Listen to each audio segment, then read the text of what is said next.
بسم اللہ الرحمن الرحیم بسم اللہ الرحمن الرحیم الحمد للہ رب العالمین والصلاة والسلام علی رسولہ محمد وآلہ واصحابہ اجمعین اما بعد۔ درس نمبر 13۔ یہاں سے کتاب شروع ہو رہی ہے۔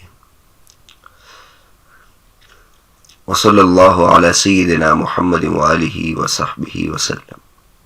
قال الشیخ العلامہ الرحلہ شیخ الاسلام علم الاعلام شہاب الدین ابو الفضل احمد بن علی بن محمد العسقلانی الشہیر بابن حجر الشافعی فسح اللہ فی مدته وأعاد علی المسلمین من برکتہ۔ یہ مصنف رحمۃ اللہ علیہ کے شاگرد کی طرف سے اضافہ ہے، اور شروع میں درود شریف ہے۔ درود ہو ہمارے سردار محمد صلی اللہ علیہ وسلم اور ان کے آل پر، ان کے صحابہ کرام پر، اور اللہ کا سلام ہو۔ فرماتے ہیں شیخ علامہ رحلہ شیخ الاسلام علم الاعلام شہاب الدین ابو الفضل احمد بن علی بن محمد العسقلانی، جو ابن حجر کے ساتھ مشہور ہے، شافعی المسلک ہے۔ اللہ تبارک و تعالی ان کی زندگی میں برکت دے، اور اللہ تبارک و تعالی مسلمانوں کو اس کی برکت سے مستفید فرمائے۔ یہ کلمات حافظ ابن حجر رحمۃ اللہ کے شاگرد کی طرف سے، اس میں ایک تو الرحلہ کا لفظ حافظ ابن حجر رحمۃ اللہ کے لیے استعمال ہوا ہے۔ اس کا مطلب وہ شخص جس کی طرف علم کے حصول کے لیے لوگ سفر اختیار کرتے ہیں۔ ایک رحلہ لفظ ہے اور ایک رحلہ لفظ ہے۔ یہ بکسر را ہے جو ہوتا ہے، اس کا مطلب یہ ہے علم کے لیے سفر کرنا۔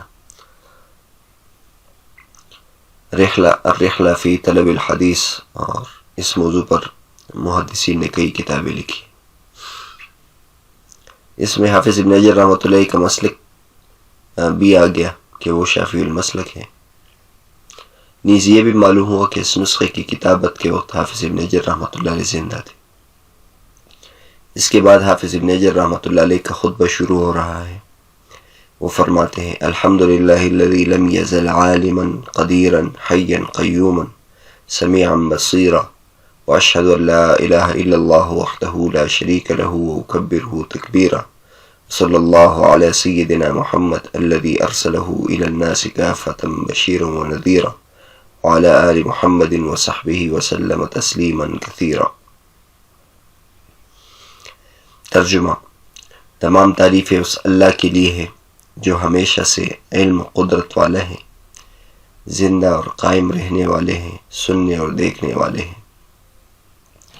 اور میں گواہی دیتا ہوں کہ اللہ تعالیٰ کے علاوہ کوئی عبادت کے لائق نہیں، وہ اکیلا ہے، اس کے ساتھ کوئی شریک نہیں۔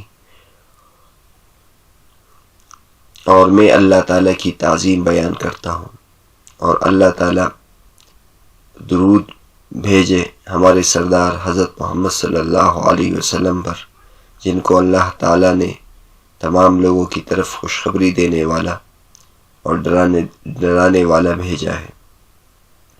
اور ان کی آل پر اور ان کے صحابہ پر درود ہو، اور اللہ تعالیٰ ان پر بہت زیادہ سلامتی بھیجے۔ اس کی تشریح بیان کرتے ہیں۔ یہ مصنف رحمۃ اللہ علیہ کا خطبہ ہے۔ خطبے سے متعلق چند مباحث ذکر کیے جاتے ہیں۔ نمبر 1، حدیث کل امر ذی بال لم یبدأ بحمد اللہ کی تحقیق۔ عام طور پر آپ نے ایک بحث پڑھی ہوگی کہ ہم کتاب کی ابتدا بسم اللہ اور الحمدللہ سے کرنی چاہیے، اور اس سلسلے میں ایک حدیث کل امر ذی بال لم یبدأ بحمد اللہ فہو ابتر، اس سے استدلال کیا جاتا ہے، جس پر اعتراض ہوتا ہے کہ اس حدیث کے بعض طرق میں لم یبدأ بسم اللہ کا لفظ ہے اور بعض روایات میں لم یبدأ بحمد اللہ کا لفظ ہے۔ تو بسم اللہ سے شروع کرے یا الحمدللہ سے شروع کرے، تعارض آ گیا اس میں۔ اس کا جواب ایک تو یہ دیا جاتا ہے کہ بسم اللہ میں ابتدائی حقیقی ہے اور الحمدللہ میں ابتدائی اضافی ہے، یعنی بسم اللہ سے شروع کریں گے اور الحمدللہ اگرچہ بسم اللہ کے بعد ہوگا لیکن وہ باقی مضامین سے شروع میں ہوگا۔ اور ایک جواب یہ دیا جاتا ہے کہ ایک اور حدیث میں لم یبدأ بذکر اللہ کا لفظ ہے، لہذا کسی ایک سے بھی ذکر اللہ کا مقصد پورا ہو جاتا ہے۔ لیکن اس بارے میں درست طرز تحقیق یہ ہے کہ یہ حدیث صرف الحمدللہ کے بارے میں وارد ہوئی ہے، اور لم یبدأ بسم اللہ کا جو طریق ہے یہ درست نہیں ہے۔ اس حدیث کے تمام طرق و اسانید پر علامہ احمد الغماری رحمۃ اللہ علیہ نے مستقل کتاب لکھی ہے، الاستعاذہ والحسبلہ ممن صحح حدیث البسملہ، جو مکتبہ طبریہ ریاض سے چھپ چکا ہے۔ انہوں نے اس میں ثابت کیا ہے کہ بسم اللہ کا طریق شاذ ہے، اور دراصل یہ حدیث صرف الحمدللہ کے بارے میں صحیح ہے۔ اسی طرح علامہ محمد جعفر کتاری رحمۃ اللہ علیہ نے بھی اس پر مستقل رسالہ لکھا ہے، الاقاویل المفصلہ لبیان حال حدیث الابتداء بالبسملہ۔ بسم اللہ کی روایت کے بارے میں وہ لکھتے ہیں، روایت البسملۃ ھذہ منکرۃ جدا لتفرد راویھا وضعف الضعف الذی لا يحتمل، صفحہ نمبر 62۔ اور اس کے متعلق یہ بات شیخ محمد عوامہ حفظہ اللہ نے تدریب الراوی کی تعلیقات میں بھی ذکر کی ہے، جلد نمبر 2 صفحہ نمبر 90 اور جلد نمبر 2 صفحہ نمبر 102۔ ہاں البتہ یہ بات اپنی جگہ درست ہے کہ کتاب کی ابتدا بسم اللہ سے کرنی چاہیے۔ اس کے پھر کئی دلائل ہیں۔ ایک دلیل یہ حدیث ہے کہ ابدؤوا بما بدأ اللہ، اس سے شروع کرو جس سے اللہ تعالیٰ نے ابتدا کی ہے، یعنی اللہ تبارک و تعالیٰ نے اپنی کتاب کی ابتدا بسم اللہ سے کی ہے، تم بھی بسم اللہ سے ابتدا کرو۔ یہ حدیث صحیح مسلم میں حدیث نمبر 1218 پر ہے۔ اور دوسری دلیل قرآن مجید کی اتباع ہے کہ خود قرآن مجید کا طرز یہ ہے، قرآن مجید میں پہلے بسم اللہ اور پھر الحمدللہ ہے۔ تیسری دلیل یہ ہے کہ قرآن سے خطوط کے آداب یہ معلوم ہوتے ہیں کہ بسم اللہ سے شروع کیا جائے، چنانچہ حضرت سلیمان علیہ السلام نے خط کی ابتدا بسم اللہ سے کی تھی، انہ من سلیمان و انہ بسم اللہ الرحمن الرحیم۔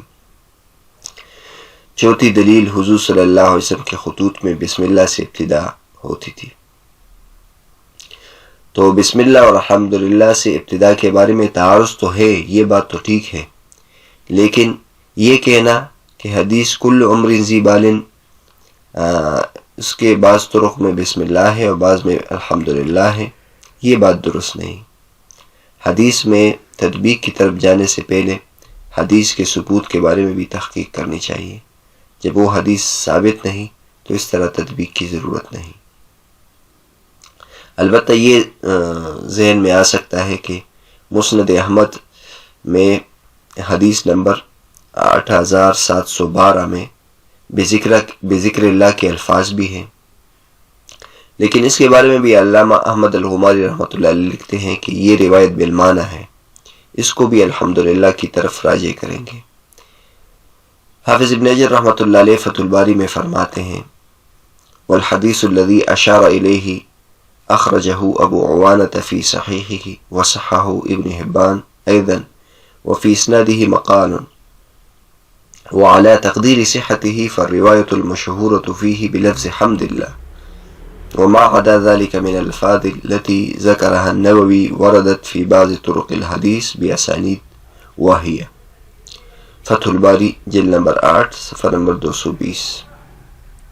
تو حافظ ابن حجر رحمۃ اللہ علیہ نے بھی یہ بات کی ہے کہ جو الحمدللہ کی روایت ہے یہ درست ہے، اور اس کے علاوہ جو روایات ہیں وہ درست نہیں ہیں۔ ایک تو یہ بات ہوئی۔ خطبے سے متعلق دوسری بحث یہ ہے کہ آج کل آپ نے بعض کتابوں کے شروع میں یہ دیکھا ہوگا کہ کتاب کے شروع میں خطبۃ الحاجہ بھی ذکر کرتے ہیں. یہ ایک نئی بحث ہے. وہ یہ ہے کہ حضور صلی اللہ علیہ وسلم سے ایک خطبہ ثابت ہے جو ہم اکثر خطبہ و بیانات میں شروع میں پڑھتے ہیں. اسی طرح ایک اور خطبہ ہے جو نکاح کے موقع پر پڑھا جاتا ہے. سب سے پہلے علامہ البانی رحمۃ اللہ علیہ نے یہ مسلک اختیار کیا ہے کہ یہ دونوں خطبے کتاب کے شروع میں بھی ذکر کرنا مسنون ہے. یہ نکاح و بیان کے ساتھ مخصوص نہیں. اس بارے میں انہوں نے مستقل رسالہ خطبۃ الحاجہ التی کان رسول اللہ صلی اللہ علیہ وسلم یعلمها اصحابہ لکھا ہے.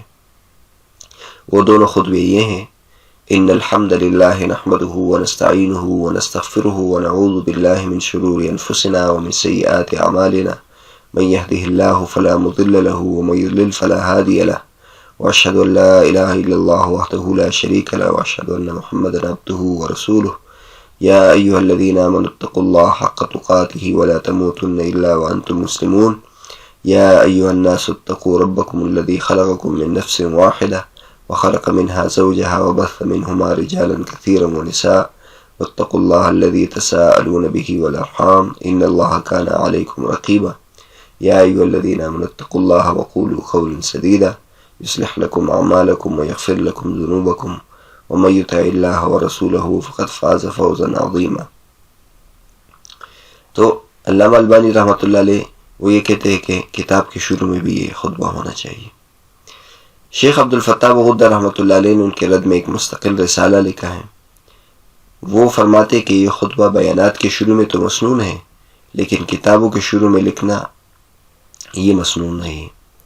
انہوں نے یہ دلیل دی ہے کہ حضور صلی اللہ علیہ وسلم کی تحریر اور تقریر اس میں مختلف ہے کیونکہ آپ صلی اللہ علیہ وسلم نے کئی خطوط لکھے ہیں، کسی ایک میں بھی یہ خطبہ نہیں ہے. تو کتاب کو حضور صلی اللہ علیہ وسلم کی تحریر پر قیاس کرنا چاہیے. دوسری بات یہ ہے کہ اگر یہ مسنون ہوتا تو سلف میں اس پر برابر عمل جاری ہوتا، جبکہ متقدمین کی سینکڑوں ہزاروں کتابیں اس خطبے سے خالی ہیں. انہوں نے بطور خاص علامہ ابن تیمیہ رحمہ اللہ و علامہ ابن القیم رحمہ اللہ کی کتابوں کا ذکر کیا ہے. بہرحال یہاں حافظ ابن حجر رحمۃ اللہ علیہ نے بھی یہ خطبہ ذکر نہیں کیا ہے.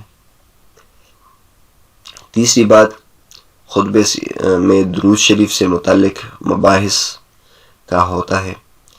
تو درود شریف سے متعلق مباحث کئی ہے، یہاں پر اس کے ذکر کرنے کی ضرورت نہیں. البتہ اس موضوع پر جامع کتاب وہ علامہ سخاوی رحمۃ اللہ کی کتاب ہے القول البدیع فی الصلاۃ علی النبی الشفیع صلی اللہ علیہ وسلم. یہ شیخ محمد عوامہ حافظہ اللہ کی بہترین تحقیق کے ساتھ شائع ہوئی ہے اور پاکستان میں بھی اس کی تصویر چھپی ہے، اس لیے کم قیمت پر آپ کو مل جائے گی. یہ کتاب بھی آپ کی لائبریری میں ہونی چاہیے. چوتھے نمبر پر یہ بحث کرتے ہیں کہ حضور صلی اللہ علیہ وسلم کے ساتھ یہاں سیدنا کی صفت لگائی گئی ہے. اوپر آپ حافظ ابن حجر رحمۃ اللہ کے خود میں دیکھیں، انہوں نے حضور صلی اللہ علیہ وسلم کے ساتھ سیدنا کا لفظ لگایا ہے. یہ بھی ایک معرکۃ الآراء بحث گزری ہے. بعض علماء جیسے علامہ ابن تیمیہ رحمہ اللہ سیدنا کے اطلاق کو منع کرتے ہیں، جبکہ دیگر کے نزدیک جائز ہے. جواز والے اس حدیث سے بھی استدلال کرتے ہیں انا سید ولد آدم یوم القیامہ. نیز قرآن میں مخلوق پر سید کا اطلاق ہوا ہے. وَأَلْفَ يَا سِيَّدَهَا لَدَى الْبَابِ سورہ یوسف میں ہے. اور تیسری بات یہ ہے کہ صرف محمد کا لفظ ذکر کرنا بے ادبی بھی ہے، لہذا کوئی ادب کے الفاظ لگانے چاہیے. تو اور جو حضرات سید کا اطلاق نہیں کرتے تو ان کی دلیل یہ ہے کہ اللہ کے علاوہ سید کا اطلاق نہیں کرنا چاہیے. اس سلسلے میں ایک حدیث ہے لا تسیدونی فی الصلاۃ.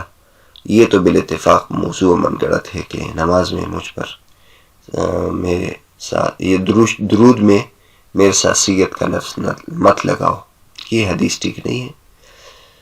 بہرحال یہ ایک معرکۃ الآراء بحث ہے اور حافظ ابن حجر رحمۃ اللہ علیہ نے یہاں سید کا لفظ استعمال کیا، اس لیے اس موضوع سے متعلق یہ بات لکھ دی گئی.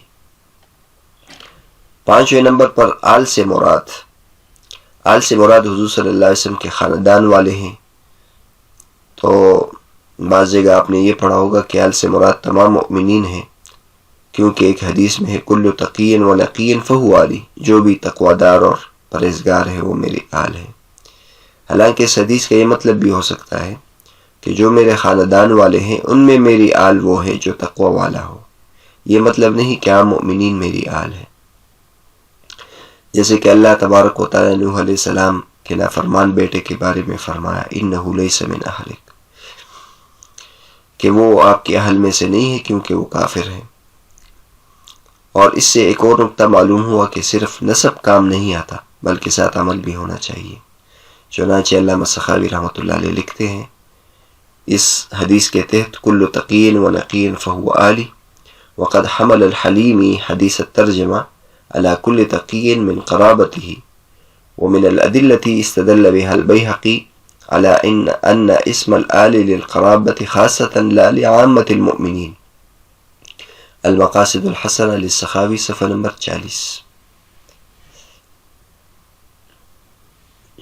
اہل بیت سے متعلق روایات و حدیث کے بارے میں علامہ سخاوی رحمۃ اللہ علیہ نے 2 جلدوں میں تفصیلی کتاب لکھی ہے اور یہ چھپی ہے، بہت عمدہ کتاب ہے، اس کا مطالعہ کرنا چاہیے۔ استجلاب ارتقاء الغرف بحب اقرباء الرسول و ذوی الشرف، یہ مکتبۃ الرشد سے چھپی ہے، بہت اچھی تحقیق کے ساتھ۔